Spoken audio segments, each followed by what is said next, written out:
So we will be live on our Facebook channel soon. So just Okay. give me a minute. Hello, Milati.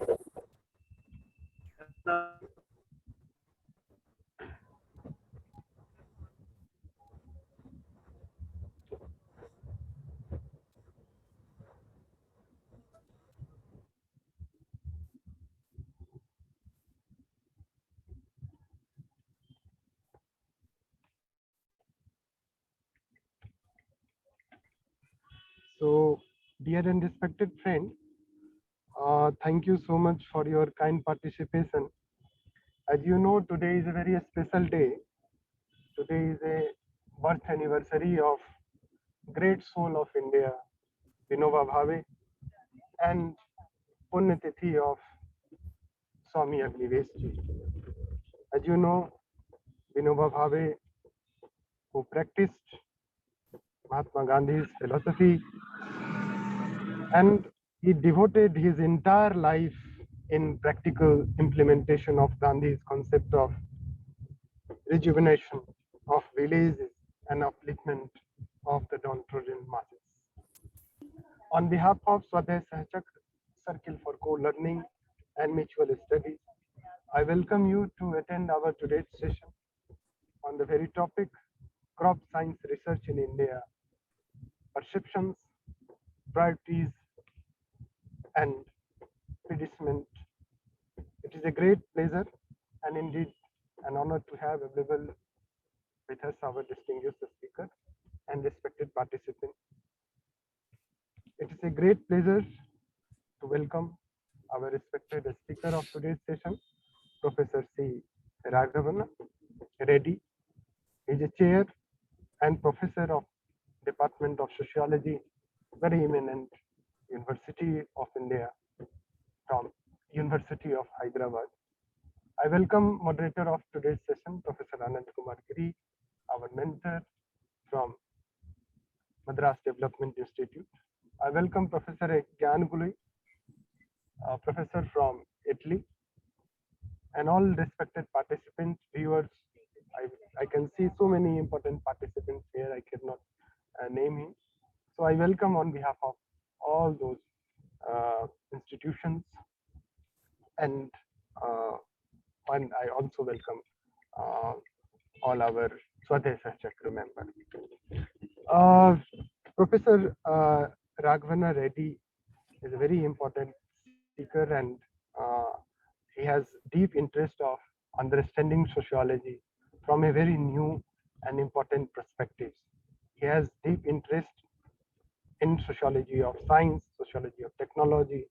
He has deep interest in sociology of disabilities, and he has written very important articles, publications, particularly in the field of sociology of land, I would say, sociology of agriculture. He has vast teaching experience, and he has also helped many of the seekers, many PhD and PhD students to understand society from the very area of interest called sociology of science, sociology of technology. I Let me also give a kind of brief introduction to our Swadhyay Sahachakra Circle. Swadhyay Sahachakra Circle is a circle of self and mutual studies. It is an initiative of studying and learning together, self, culture, societies, and the world. Friends associated with this are eager to walk and mediate with new horizons of thinking and new movements of social and cultural change at work in our contemporary world. We study seekers such as Sri Aurobindo, Mahatma Gandhi, Chittaranjan Das, a creative soul from Odisha, and many others from around the world. We also present our own writings and reflect upon our creativity together.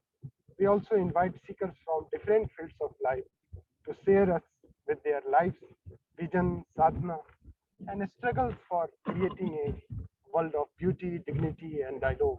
We meet every Sunday or sometimes on Wednesday. Now we are nurturing this talk with many important institutions in India and abroad, and we look forward for your kind support and participation in our public intellectual engagement.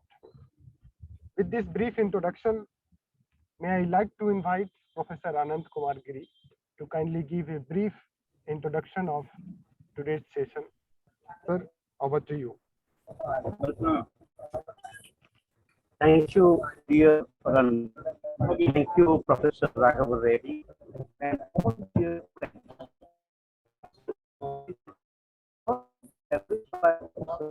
On agriculture and crop science research today. Today, as it is the birthday of Vinoba Bhave, who linked peace to land and also agriculture, we should not forget that September 11th we are bombarded. And in the last 21 years, this bombardment of Twin Tower has resulted in so much destruction, including destruction of peace. We may remember the line in Bible, from sword to plowshare. So if we leave sword and take a plow, that leads to peace. And similarly, we can say from bombs to plowshares. In fact, much of the destruction of peace that is happening today, including violence against nature, if we cultivate our relationship with land, cultivate agriculture, and move from chemical agriculture to natural agriculture, it would make a contribution to peace. So just making some linking thoughts to the significance of the day and Professor Reddy's presentation on crop science research and agricultural research. So a hearty welcome to Professor Raghava Reddy. I'm grateful to you, Professor Raghava Reddy. After our meeting with the University of Hyderabad, it is a joy to learn with you, and so then looking forward to you, please. Thank you all. Thank you, first of all, to Professor Giri for inviting me to speak in this forum. Basically, kind of sharing a session as it is being circulated. I would be sharing my findings, rather, I would say it's as a kind of a study for a long time. And findings of the empirical study would be shared with you. It has not been published yet in the form of a book. I'm in the process. And I should acknowledge the funding provided by the UGC for conducting this all India level empirical study on crop science research in the country. I think I can turn off the video if you have no problem, because there are some kind of network issues. And then I will be reading from the text or using the text largely. I didn't prepare any PPT as such. And it would take about 45 minutes, I think. So with these few words, I would like to begin my presentation here.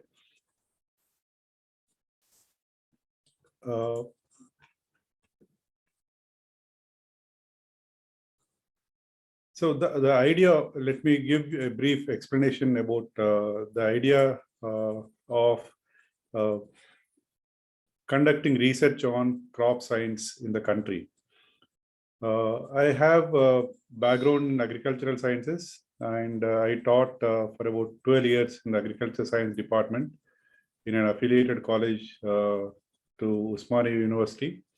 And this actually provided me close association and in-depth interaction with the farming community, because I was handling agriculture extension part, as part of which I used to take my students to villages. And some of you must be aware of the program called Raghava, Rural Agricultural Work Experience Program, wherein students from agriculture science stay in villages for about 4 to 6 months, spend time there, understanding the farmers level farming practices, as well as knowledge systems that are in place. So this actually instigated me to look at why the technologies which are available in the universities or agriculture research stations do not reach the farming community, particularly, and later on, I joined the Department of Sociology, which provided me the basis for looking at the entire crop science research from the point of view of the marginal. So when I say marginal, I'm actually referring to the small and marginal farmers who constitute the most to the farming community in India, right? With these, I proceed to my main part of the presentation. Agriculture, one of the oldest practice of human civilization, epitomizes human beings' relationship with nature. So over the years, certain human practices or a set of practices related to manipulating the physiological features of crop growth have evolved into kind of community knowledge, and which were practiced or which have been practiced since hundreds of years. So until the advent of crop science or science of crop production, farming progressed by imitation. And these improvements were incremental and isolated and sometimes random accidental improvisations, which spread through the word of mouth and got established as practices. These improvisations added to the cumulative knowledge in agriculture and were passed on from generation to generation. So the knowledge of cultivation practices was transformed with the scientific understanding of crop physiology, soil, and nature's role in food production. So the modern science, through its principles, evolved certain standard practices which proved to be advantageous than the practices hitherto followed by farmers. So what happened as a result of this was that over a period, community knowledge has been replaced by scientific knowledge, and science began to guide crop production. At the same time, scientific knowledge in agriculture evolved into a discipline of its own, handling the tasks of production and problems of crop cultivation. The science of agriculture fast became a tool of state in serving the purpose of meeting the food needs of population and in contributing to nation's economy. So thus the role of science in agriculture began to increase with the attention of nation states to achieve food self-sufficiency and derive advantages in the evolving world market. So public institutions in India during the Green Revolution phase pushed Western ideology and methodology in crop science research for a long time. In the process of working for the goals of the nation, the state institutions not only delivered what was needed, but also grew in strength, exemplifying the potential of state-science interface for society. The critical appraisal of science of crop production began to arise in the post-liberalized regime in India. So this was largely put under agrarian crisis. So the agrarian crisis witnessed in India in the post-1990s is largely attributed to the withdrawal of state from research and extension, opening up of private partnerships in crop science research, policy provisions for private investments in plant breeding with adequate market safeguards for such investments. Also, the public research in crop sciences was severely affected by the apathetic attitude of the state towards agriculture. We started to believe that agriculture was a private good. So this is an important shift occurred in the post-liberalized period. So private investments in crop science research came into those crops which offer remunerative returns and focused on those categories of farmers who can afford to invest. So the capitalist tendencies in agriculture research intensified the maladies of agriculture inherent within, and effects were more prominent on the vulnerable sections of farmers than before. So this resulted in serious and critical appraisals of policy shifts and the aftermaths in agriculture across globe, including India. Locating the arguments in the small and marginal farmer context, the critics of research and development in crop sciences in the post-liberalization era began to offer alternative paradigms. Non-essentialist, sustainable, and economically viable alternatives to the mainstream explanations of crop production started to emerge. Non-pesticidal management, biological and genetic diversity, sustainable practices, biosafety are some of the key notions that gain ground in the discourse on alternatives in crop science.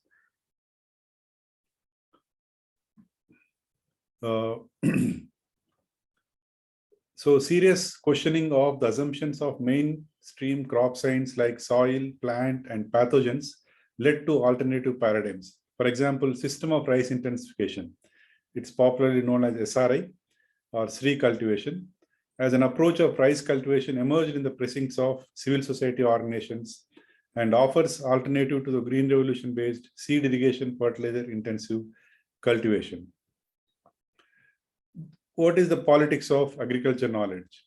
Modern science evolved certain standard practices which are privileged over farmers' practices. The ideological basis of modern science justified the best management practices suggested by the scientific community over farmers' conventional cumulative wisdom. Thus, the diffusion of innovation literature categorizes farmers on an adoption innovation continuum from innovators to laggards. The politics of knowledge took other form, in which nation states tried to use crop science to strive for food self-sufficiency. In scientization of politics, political problems are seen as technical ones, and modern science is seen as a means to fix political problems. So the ideological base of modern agricultural science, that is eradication of hunger with the help of science, however, eventually transformed science as a means to pursue political and economic ends. The lineage of technological rationality translating into political rationality is long, but we need to ask why a technical reason was found to be compelling when it could have been challenged, and what counts as technical superiority in specific circumstances. This is coming from an STS scholar and questioning the very nature of science. So scientists, STS is Science, Technology and Society Scholarship. So scientists working in agriculture research institutes recognize the role of external factors influencing the research agenda. These factors are not just located within the body of scientific knowledge. Political and economic interests influence agricultural research across countries. Jennings observes that international agricultural research used science as a vehicle for politics. Studies of science and technology policy presuppose a pivotal role for sovereign nation states in generation and advancement of new knowledge. However, even though transnational states continue to claim the same formal political sovereignty over decisions related to national economy and growth as enjoyed by the classic nation states, their actual autonomy in policy making and national regulation has been severely eroded by the structures of global economy. So in this critical examination, the role of international agriculture research institutions comes under scanner. The international agriculture research institutes, which claim to have the stated goal of providing sufficient food to feed the world's hungry populations, found to be political in nature, for they set the agenda for research in less developed countries. This again becomes problematic from sociological point of view. Then coming to the emerging context of agriculture in India. Agriculture in India is undergoing radical changes in the post-liberalization era, owing to multiple factors. With the launching of economic reforms based on neoliberal agenda, crop cultivation became knowledge-intensive, commercialized, competitive, and globalized. The change is also witnessed in the form of rapid decline of role of state in agriculture extension and other services to the farming community. Structurally, today's agriculture is dominated by small and marginal farmers operating small land holdings. So there are nearly about 160 million operational holdings, which with average size of operational holding of 1.08 hectares. So there is a constant rise in marginal small holdings and decline in the large holdings since 1970. Sociologically speaking, these farmers that I'm referring to, small and marginal farmers, These farmers' disposition towards agricultural technologies, agricultural information, and most importantly towards state is different from that of upper caste, large farmers who were the blue-eyed boys of Green Revolution period, who often referred to as progressive farmers. These sections of farmers present characteristics which cannot be explained in terms of classical diffusion of innovations approach. As these small and marginal farmers belong to lower strata in society, their social, cultural, and economic capital is poor when compared to large farmers of the upper social strata. Vasavi, an eminent scholar who works in this area, maintains that these sections of farmers are caught by the web of risks, such as low risk taking ability, lack of required technical knowledge, lack of access to working capital and marketing networks, low investment, low productivity, weak market orientation in the present day agriculture.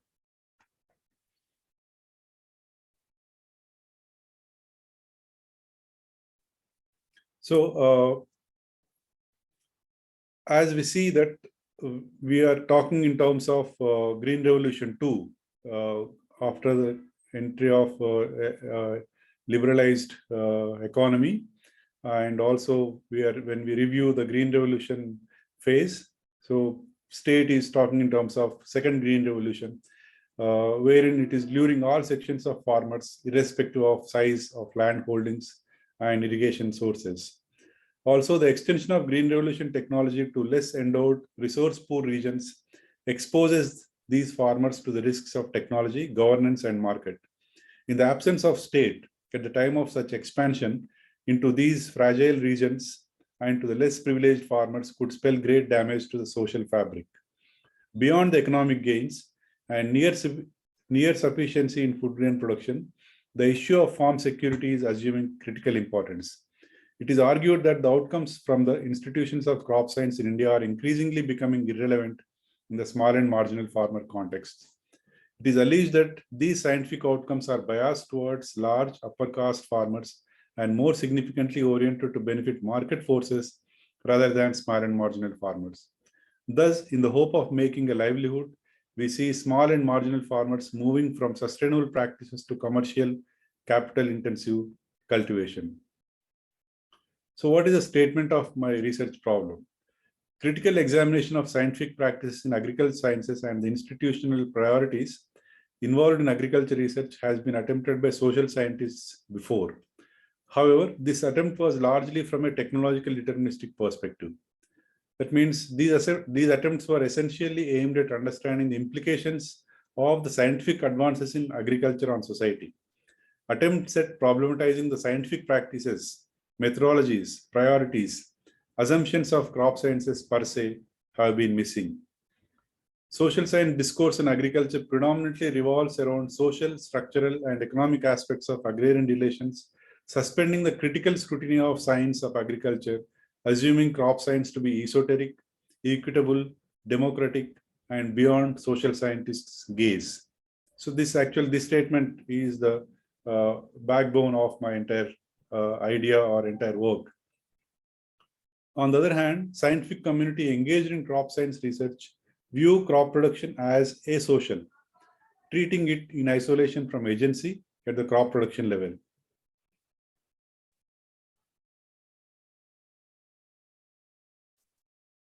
So there is in the words of Edgar Gilsell, who provided an account of how science was born, and who suggested that the social barrier between the two components of scientific method broke down and the methods of superior craftsmen were adopted by academically trained scholars. Real science was born. So this is a classical work wherein he explains how science grew. So wherein he talks about craftsmanship entering into academia or the universities, wherein scientists looked at the principles or thumb rules and then advanced them into engineering principles. So using that analogy, practice of crop science, crop production evolved over centuries through certain principles and practices based on empirical testing and standardization. there is a dearth of research on these presumably separate worlds of social and natural sciences to present a coherent perspective on the contemporary agriculture research in India. The present research attempts at delineating the practices, procedures in crop sciences with regard to research. And constructivist account helps us to understand the values, norms, standards which evolve into cultural outcomes and have a bearing on the practices of scientific community within the establishments of agricultural research in the country.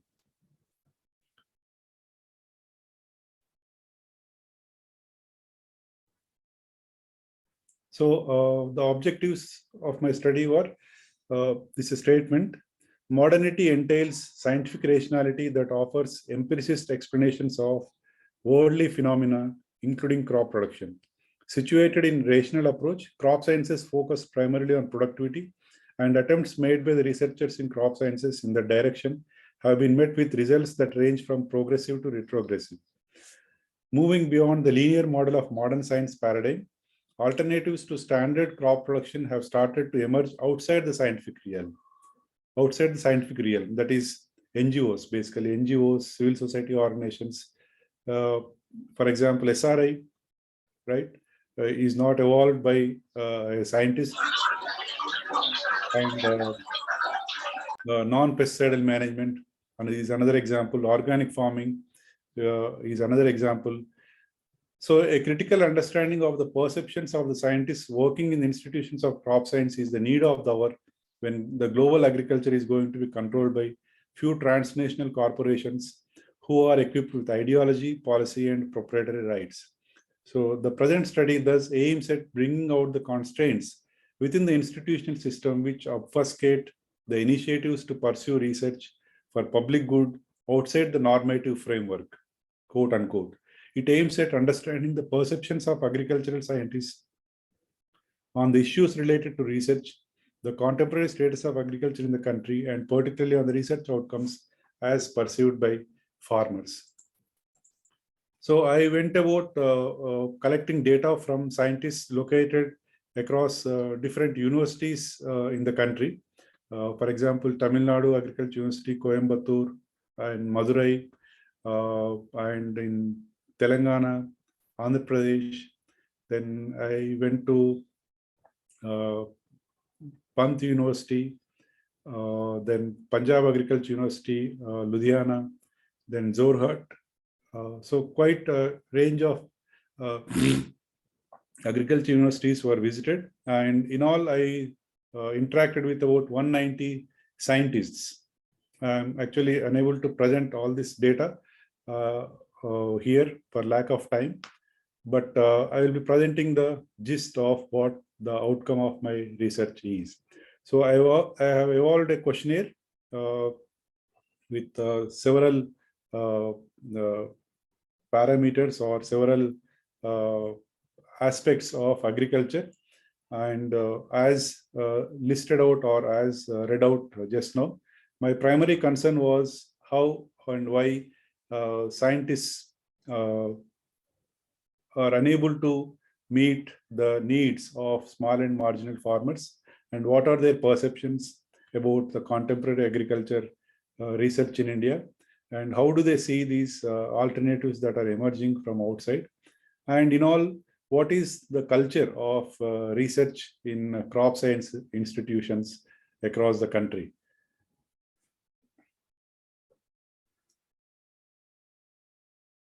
So the aim of the study was to understand the extent to which agricultural science is responsive to the fast-paced developments occurring in the larger social milieu. If it is responsive, how the issues are translated into research agendas of the scientists in the state agriculture institutions. Based on these objectives, the study was undertaken to understand what scientists perceive about crop science research vis-a-vis the emerging social reality in the country.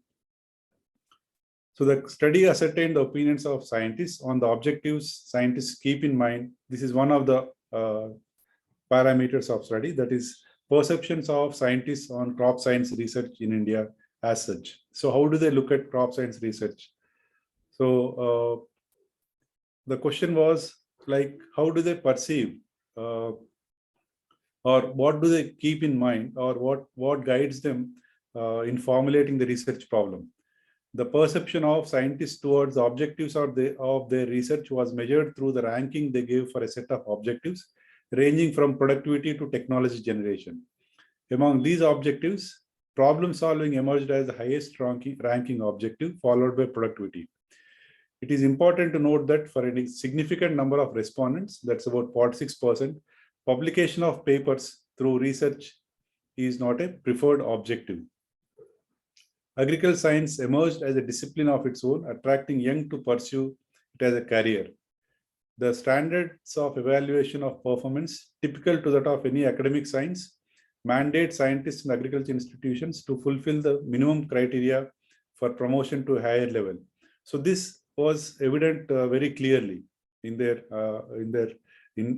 my interactions with them, because for the young generation, career become the most important objective, and thus publication, although they only 46% observed that publication of papers is not their preferred objective, but in their conversations, it came out very clearly that there is an anxiety among them to publish papers, and thus other aspects like helping improving farm income at the small and marginal farmers level is or it figures somewhere as third or fourth objective. Although scientists ranked publications as the not so important objective kept in mind while formulating the research proposal, the importance of publications came out in the informal conversations with the researcher. It may be mentioned that during their interaction with the researcher, a significant number of scientists expressed their reservations about the standards of performance evaluation presently followed by the agricultural institutions. The bone of contention is that the present evaluation criteria privilege publications over extension or problem-solving work of the scientists. Being an applied science and influenced by the problems farmers face, many a times scientists choose to work on a problem that provides immediate answers to some challenges of the farmers. Same is the case with transfer of technology. However, such works are not given due weightage in the evaluation. In fact, this trend indicates the tendency of agricultural sciences, the discipline that has to work with farmers and for farmers, moving away from field to lab. Some suggest that the new generation of scientists recruited are not from agricultural families, which was the case about 2 decades back, and would like to seek research questions that can lead to publications. Moreover, the new recruits are more interested in publications for career growth rather than problem solving. This is a kind of an important shift that occurred in agriculture universities from Green Revolution period to now. So the Green Revolution period witnessed entry of agricultural scientists coming from farm background. But now the new generation are basically majority of them are from urban middle class who have no clue of farming at all. And also the policy of agriculture institutions in or guidelines followed in career advancement scheme of agricultural research institutes, which consider only publications and nothing else. Thus, fieldwork and solving field level problems or solving the problems of farmers are not counted in career advancement scheme. The social context of cultivation in India is undergoing change. A large number of farmers operate small holdings. They belong to the lower strata of society. The biggest challenge before the state, policymakers, crop and social scientists is to how to make the small holdings sustainable for socially and economically poor farmers like Dalits, tribes, and women. Assumption of trickle-down effect, scale neutrality of agricultural technologies are debunked. This has been widely reported and researched, and it actually didn't happen. Even if the trickle-down happened, it happened in negative. So widespread agrarian distress, increasing vulnerability of these sections of farmers is the present day reality. Modern science proceeds with objective understanding of the phenomena. Crop science research assumes that the methods of its science place it above subjective interpretations of reality. However, given the fact that farming or cultivation and the output in the form of yield and productivity are subjective phenomena influenced by social, economic, and political factors of cultivation, scientists must formulate the objectives accordingly. So the problem actually comes from the notion of modern science that crop production is asocial, but it is influenced. Crop production is highly subjective and influenced by the location of the farm. If the farm is in the upper caste progressive farmer, then the productivity we can say that is more when compared to a farming system with within the realms of a small and marginal farmer belonging to a lower strata or a Dalit farmer, to be precise. In the emerging reality of Dalits, tribes, and women farmers, the objectives of research must rise above these linear methods of research. In an attempt to understand the perceptions of the scientists, they were asked whether they considered the social differentiation of farm holdings as an essential part of the research process. A majority of the respondents don't consider it as relevant at all. Right? Only about 42% believe that social differentiation along caste and gender lines is relevant in the formulation of research problem. This actually reaction to a formal interview schedule, but in their conversations, it came out very clearly that they never consider caste as a factor influencing their research objectives and methodologies.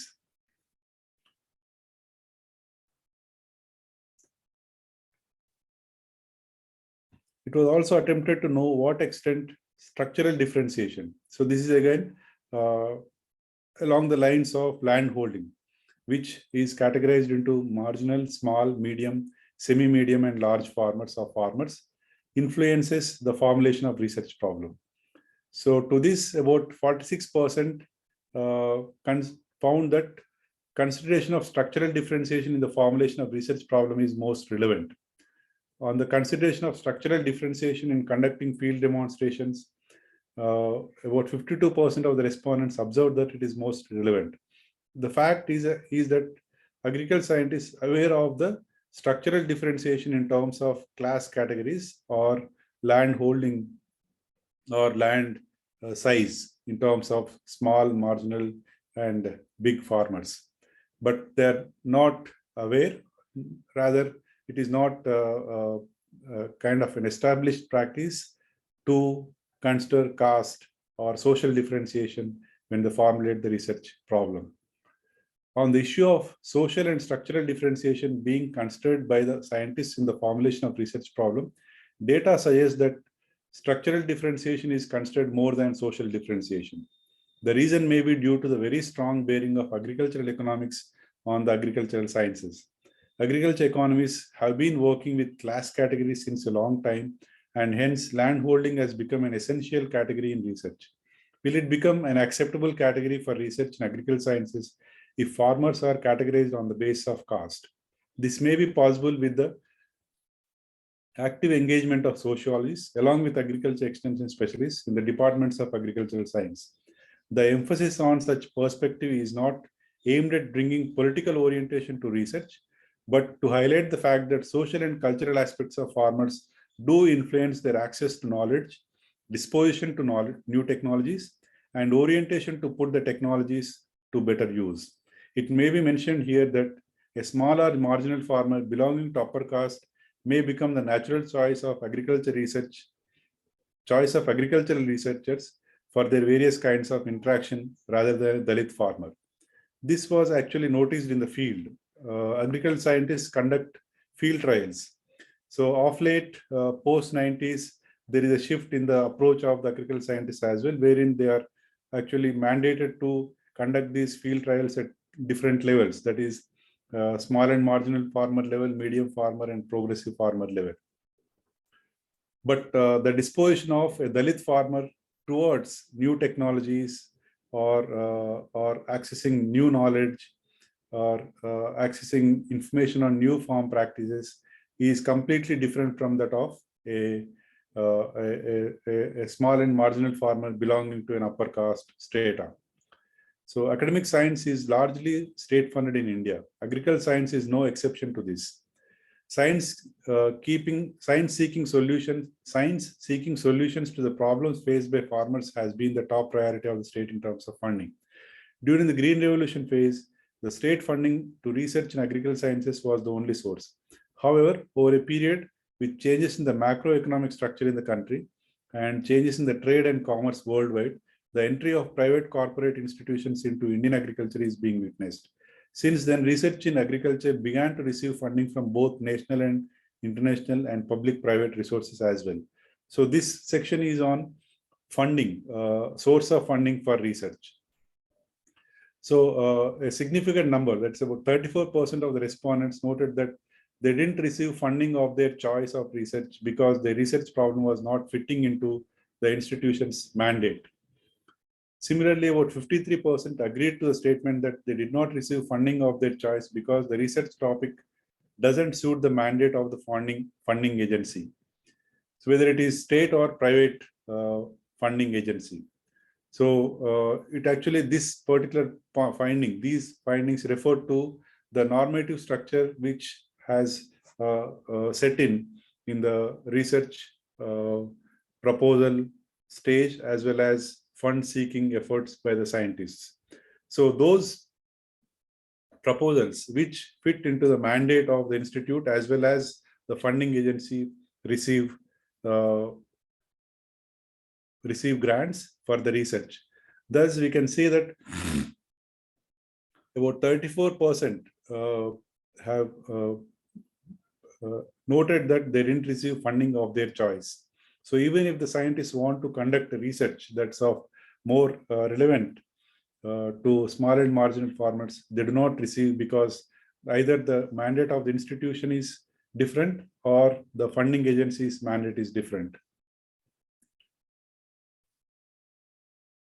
Although only 13% of the respondents who stated that they had a research problem that doesn't fit the institution's mandate, who have formally accepted, but in private, majority of them accepted that they cannot get funding of their funding for the research problem of their choice.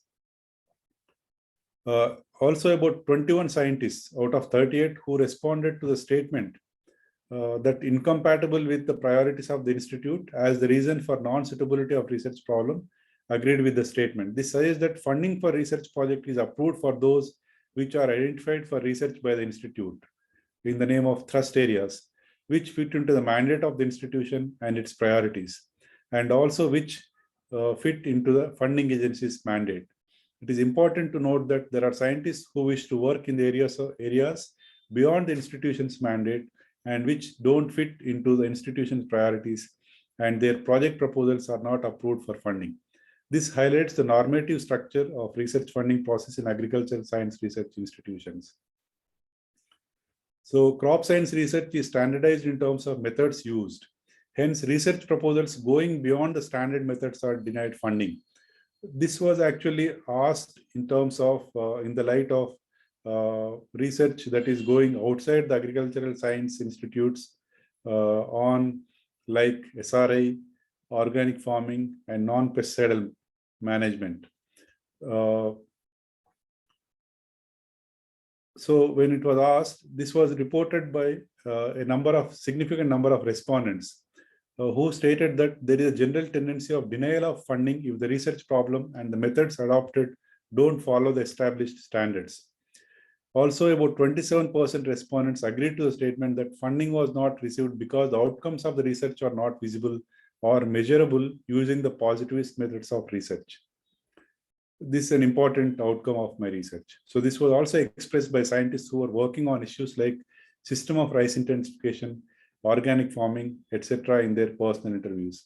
A scientist working on organic farming observed that it was difficult for me to show the immediate results of organic farming, say in one season, as the beneficial impacts are felt over successive seasons.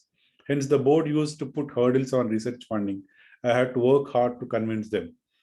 So what happens in organic farming is that if you don't use fertilizers, the yields will be low in the first two, at least 3 crop cycles, by which time the soil actually replenishes or rejuvenates with organic content.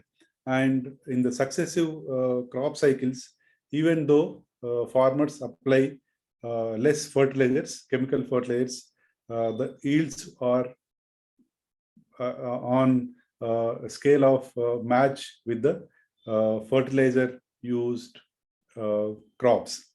So, but the linear mode of evaluation doesn't consider these realities. Research in crop sciences requires this is about perceptions of scientists on interaction with farmers. Constant interaction with farmers. In the early phase of Green Revolution, agricultural scientists brought problems of farmers from the field and worked extensively to provide solutions. The nature and intensity of interaction of scientists with farmers during the Green Revolution phase was exemplary. Hence, it may be said that agriculture research contributed immensely to the nation's goal. However, over a period, there appears to be a growing gap between scientists and farmers. Although in the formal interview, the scientists said that they maintain interaction with farmers, but it was observed that the interaction was limited to interacting with farmers when they come for Kisan Melas or any meetings organized by the university. Otherwise, the research funding has become so difficult to maintain vehicles to go to villages constantly, observe and guide during the crop seasons.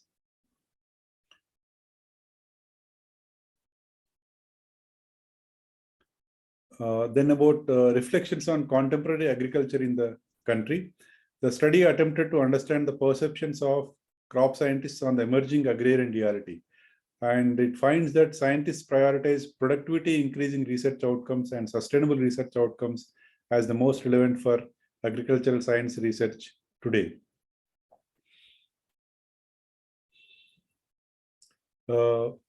State has been instrumental in bringing success during the Green Revolution phase. However, owing to changes in the wider context, state's role in agriculture appears to be declining. Reflecting on this, scientists favor an active role of state in agriculture today. With regard to the role of private players in agriculture, about 41% of the respondents favor the participation of private players in agriculture in the country. Majority scientists also agree that the state institutions are lagging behind private research institutions in the country. At the same time, they suggest not to leave agriculture to the private market forces. As regards the perception of scientists on the problems plaguing agriculture today, study finds that a majority of the respondents view lack of remunerative prices for farm products as the most important problem faced by farmers, followed by problems related to agriculture markets, availability, quality and cost of agriculture inputs, and depleting water resources. Responding to the question on the important contributions of state agriculture research institutions in the last 10 years, majority of the respondents suggested development of new high-yielding, disease-resistant, improved varieties of seeds as the most important contributions. This is followed by technology transfer and the contributions in the field of integrated pest management. Reflecting on the important contributions of private agricultural science research in the country, majority of the scientists observed that improved high-yielding pest and disease-resistant seed varieties as the most important contribution. This is followed by advancements in molecular biology leading to development of new transgenic varieties like variety seeds like BT cotton and development of new pesticide formulations using newer molecules to control pest and disease. Then coming to the perception of crop, I'm actually running through some of these findings. Perception of crop scientists on agrarian crisis in India. Study finds that scientists believe government failed to take technologies to farmers. They also believe that suicides are not related to agriculture problems, rather results from other factors like credit and market forces. The scientists view that farmers are not trained to use agricultural technologies. It's a kind of blame or throwing the blame. And it was also found that in the light of agrarian crisis in the country, which actually witnessed a large number of farmer suicides, I was actually curious to know from them whether was there any seminar or conference conducted on farmer suicides in any of these agricultural research institutes. And to my surprise, I found that not a single conference was held in all these agricultural institutions. And when I inquired for the reason, I got to know that they feel that it is not the failure of the crop science research, but it is the failure of the state to take these technologies to farmers.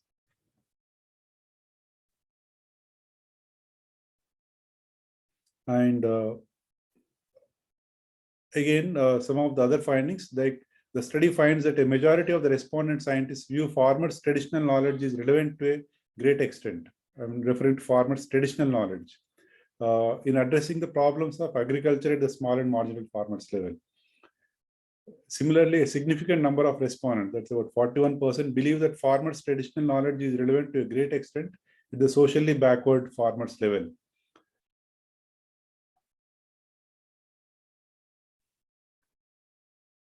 And another important dimension of my research question was on perceptions on crop sciences and social sciences. It's a well-known fact that agricultural sciences in the country grew in strength since independence and diversified into different specializations, offering solutions to problems related to yields, efficiency, etc.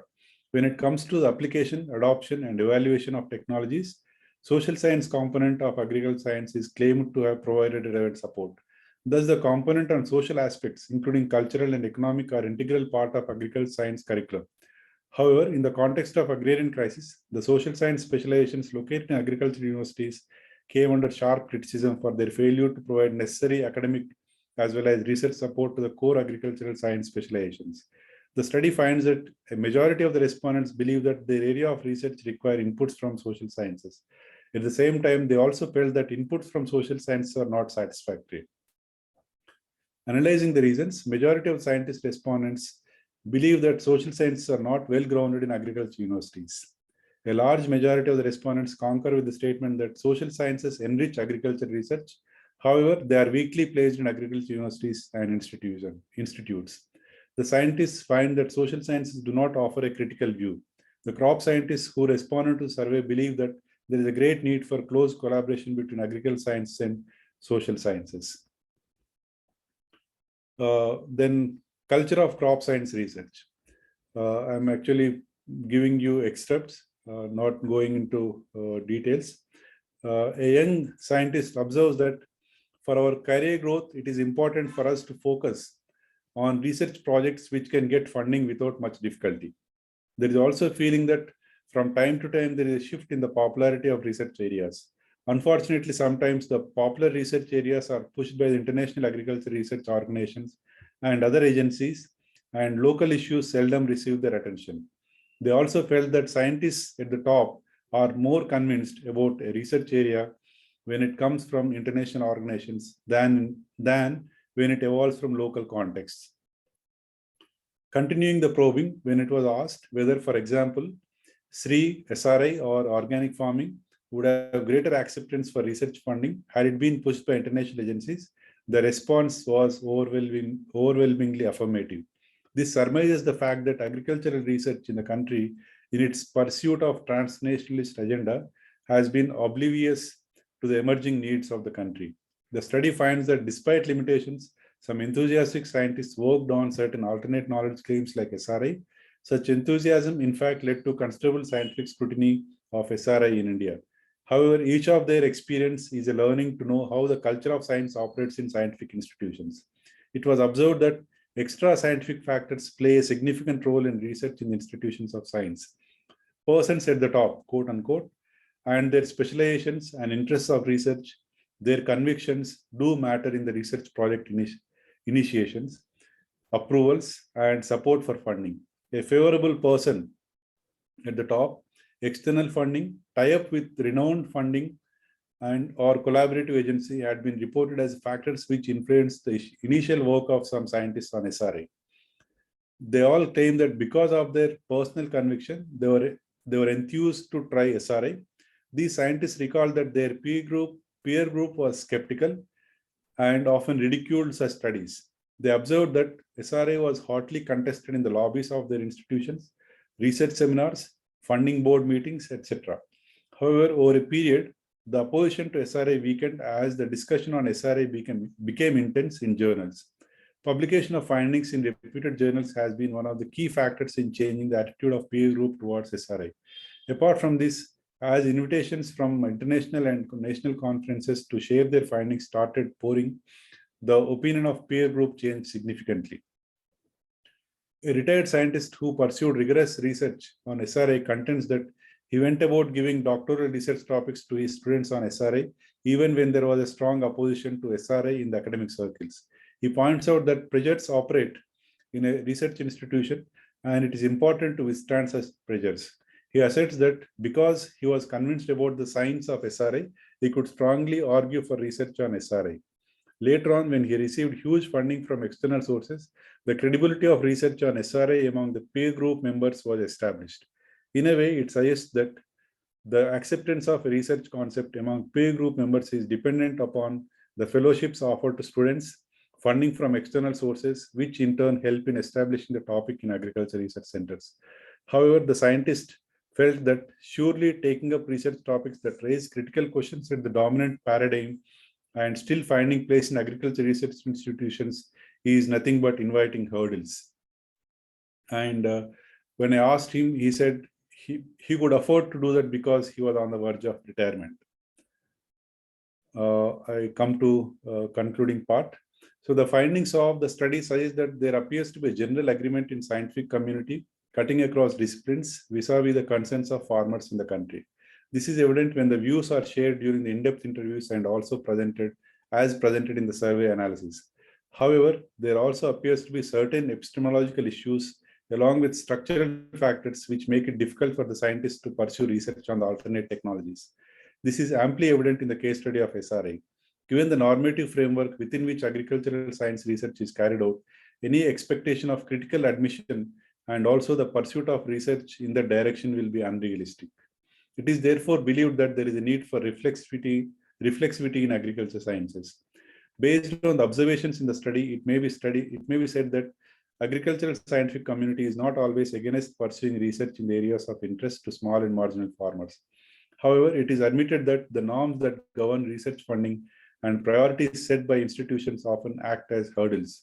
For example, some scientists admit that certain research questions they have in mind, how relevant they may be, given the space and time, may not fit into the research mandates of the institutions. This raises the concerns on science becoming dogmatic. Openness, flexibility, freedom with accountability may be the need of the hour. The study reveals that there is a lack of institutional thrust to focus on the alternatives to mainstream models of knowledge generation in crop sciences. Empiricist, positivist methodologies dictate the standards of merit of practice, thus nullifying any innovation outside it. It is being felt that the institutional response to it should be democratic, liberal, constructivist, and inclusive. One final phase. Crop sciences view farmers as passive agents who readily adopt new knowledge, replacing old knowledge. Instead of testing the scientific basis of conventional knowledge, the institutions of science rubbished, ignored, and never bothered to integrate new knowledge with the historical basis of knowledge. The need for a new paradigm of socially responsive crop science research and revised assumptions on farm and farmer has become imperative. It is being increasingly realized that the institutions of crop science should consider the changing demographic profile of farmers, emerging alternative knowledge claims, concern over climate change, and contemporary agriculture context in the neoliberal state. Crop sciences could work towards democratic, liberal, constructivist, and inclusive knowledge forms, eschewing linear, positivistic methodologies to make agricultural science still relevant at the small and marginal holdings. Democratization of crop sciences is the need of the hour, for it promises to bring the concerns of vulnerable sections of farmers into the research agenda rather than market interests. Reconfiguration of research agendas, practices, and methodologies is possible when the crop sciences in India allies with farmer and farming communities. In the era of knowledge society, the only section that is knowledge disempowered is farming community of certain regions and farmers belonging to certain strata. Establishment of Agriculture Knowledge Commission with an aim to promoting localized plural knowledge forms could help in guiding the efforts of crop science endeavors to overcome the problems of agriculture in India today. So this is about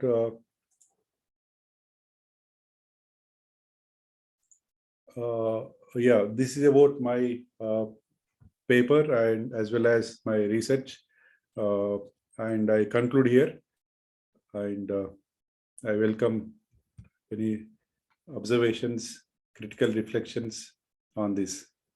Professor Giri.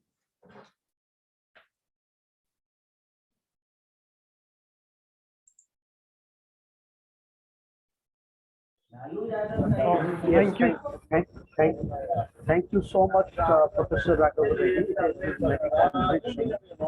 So we look forward to the discussion.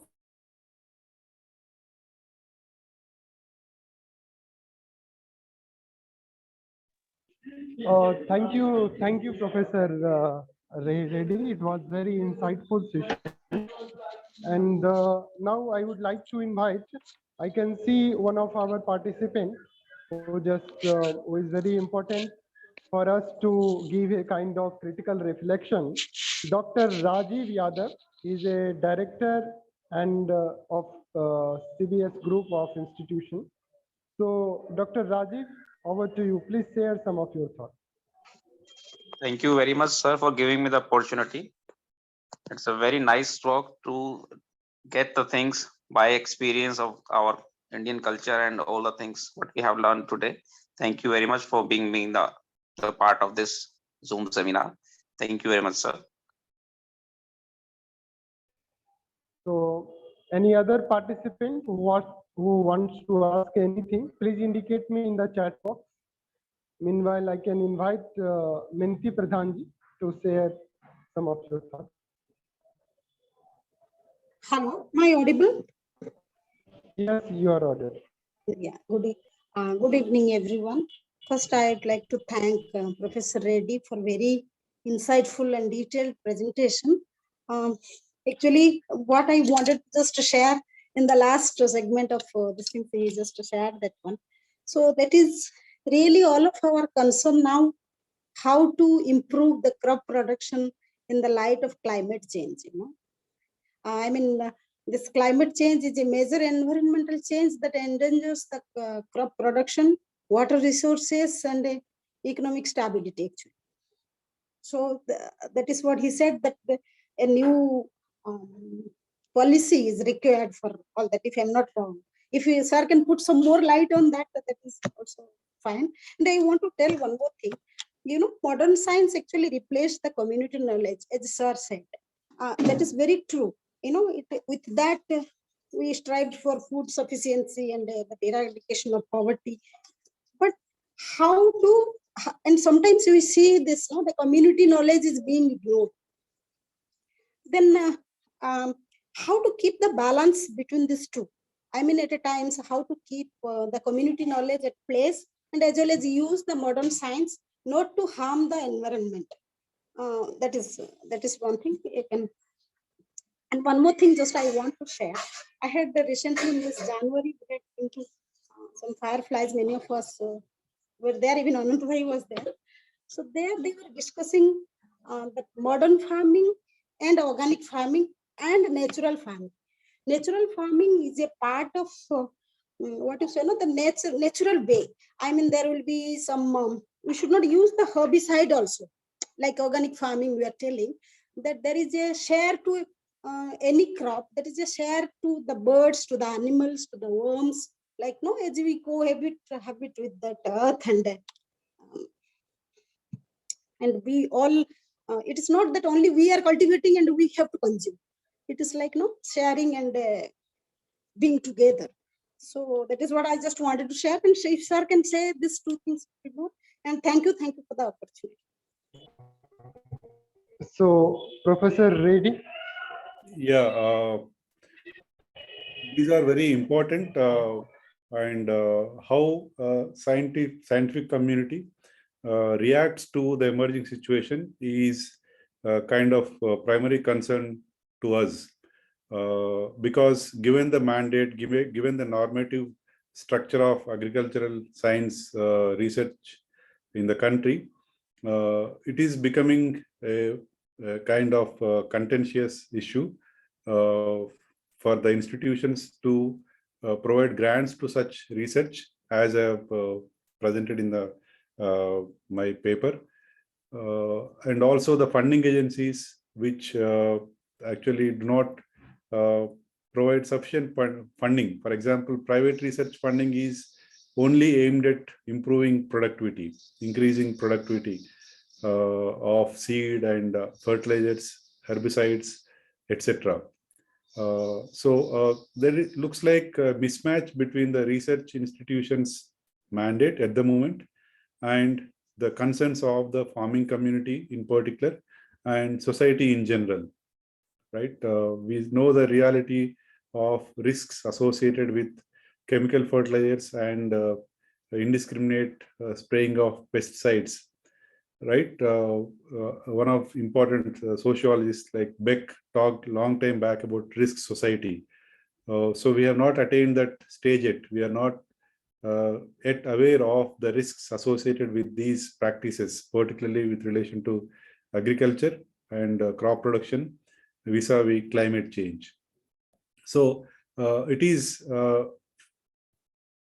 it actually needs a kind of bold initiative which should come from within, from the research institutes and scientists as well. So it needs to be debated at length. My suggestion is actually to open up these agriculture research institutes to prominent social science institutions in the country, engage with the social scientists, engage with the economists, engage with sociologists, anthropologists, and then frame the new methodologies for conducting such research. I'm also actually it presents an alarming situation for us when we hear about extending Green Revolution to northeastern regions, right? So what happens if, I think so far I'm given to understand that Green Revolution is not spread to northeast regions. So in that way, it is actually maintaining that old balance in nature. But what if this Green Revolution is extended to northeast in the most vigorous manner? So that's my concern as well.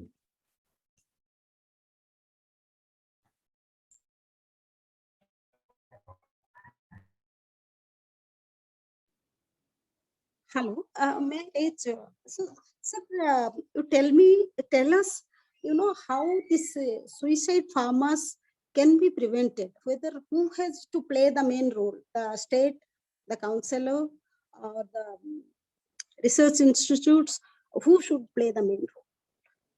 Yeah, it's a kind of collective crime by state, by agricultural research institutions as well. I dare to blame because we have not researched the consequence of extending Green Revolution to the Green Revolution to beyond the command areas. See, for example, in Telangana, Warangal was the hotbed. Warangal district was known for highest number of farmer suicides. So that the reason behind that was the extension of Green Revolution based cultivation practices into the region, which is actually semi-arid, depends on rainfall and irrigation by tube well or open well, right? It is not abundantly irrigated area, and farmers choosing commercial crops. So this actually resulted, and cultivation of cotton in Green Revolution way was kind of calling the real danger, and this has resulted.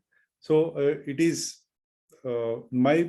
it's actually easy to blame state.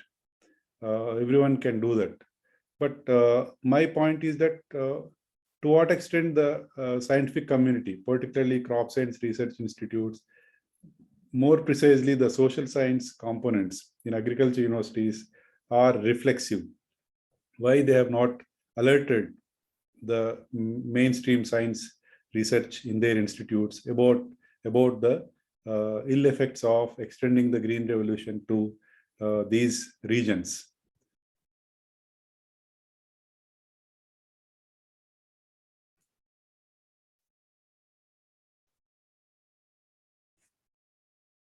Thank you, sir. Randhir, you can take it forward. Yes, thank you so much. I really appreciate the insightful session by Professor Reddy. So, dear and respected friends, thank you so much for your kind participation. And we are also running out of time. So, keeping this in mind, so now we can offer a formal vote of thanks to our respected resource person. So, may I invite Minti Pradhanji to kindly offer a vote of thanks to our respected. Thank you, Randhir. I, Minati Pradhan, on behalf of Shraddha Sahachakra and Vishwaneedam Center for Asian Blossoming, would like to thank our chief speaker, Professor C. Raghavan Reddy, for his very detailed and insightful presentation. Thank you, sir, for enlightening us. So I would like to thank our moderator, Professor Anand Kumar Giri, for making us learn every week these different through different sessions and different things. Thank you, Ananta.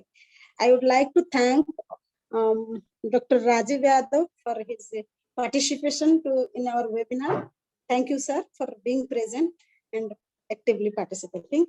I would like to thank all the participants in our Zoom platform and the Facebook platform for joining us and making our webinar a big success. At the last, not the least, I would like to thank our convener Randhir Kumar Gautam for planning, executing, and doing all these things. What week after week, it is not an easy thing. I always appreciate him. Thank you, Randhir. And please pardon me if I've forgotten anybody's name. And thank you all. Thank you so much. Thank you. Thank you.